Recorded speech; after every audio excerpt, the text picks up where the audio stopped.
We've all heard the story of King Arthur and Excalibur, of Lancelot and Sir Thomas Malory, but the story of the Lady of the Lake is less oft-told. This is the story of Vivian, the Lady of the Lake. Vivian was raised by an insane magician named Glub Glub. When she turned the ripe age of... Remember, this is medieval times. The ripe old age of 18, Glub Glub casted a spell on her that was supposed to give her eternal life, but the catch was she had to spend it at the bottom of a lake. So, she spent the next 5 years down there, not aging a day. To pass the time, she would make up little games like bird or fish, where she would guess whether a thing far away was a bird or a fish. But the game was really easy because usually fish are underwater and birds are above water.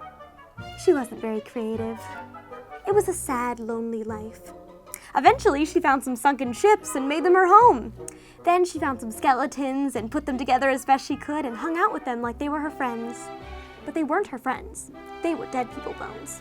One day, when she was playing Name the Color and winning, she saw a shadow pass across the bottom of the lake. She looked up and saw a boat. Finally, she thought, people! She looked around in her treasure pile for something to signal the boat that she was down there. She grabbed a sword and swam to the surface. She lifted the sword out of the water, just her hand exposed to the air. Arthur saw the sword, rowed his little boat over to it, grabbed it by the hilt and pulled, but Vivian held on tight. She held on to it, trying to pull Arthur under with her, but Arthur tried to release the sword from Vivian's grip.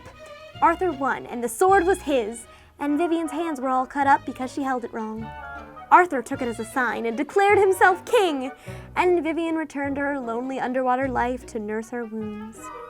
Over the next year, she would try and kill herself in a myriad of ways, stabbing herself in the gut, hanging herself underwater. She even made a suicide pact with her skeleton buddies, but they wouldn't hold up to their end of the bargain, so she backed out. One day, another shadow passed by. Determined not to make the same mistake, she just swam up to the surface, held her hands out, and waved them around. The man in the boat was Merlin, the wizard. He had heard Arthur's tale of the Lady of the Lake, and his interest was piqued. Merlin rowed his little boat over to the hands and tried to pull her out, but the magic was keeping her in. So Merlin cast a spell on himself so that he could breathe water underwater and dove in. It was love at first sight, sort of. I mean, Vivian hadn't really seen another human being in years, so even though Merlin was a hard 3, he looked like a 6 to her. They talked for what felt like minutes, because have you ever tried talking underwater? It sounds terrible. Then they made love all night, and Vivian dozed off happy. She had finally found someone she could spend eternity with underwater.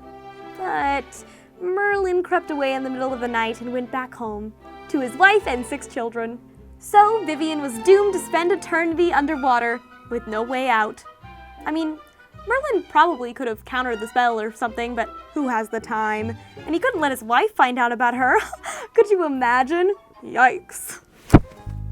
Come back next time and you'll hear the story of the hat that thought he was people. Make fun of my micro penis. Make fun of it. Tell me it looks like a fat Keebler elf.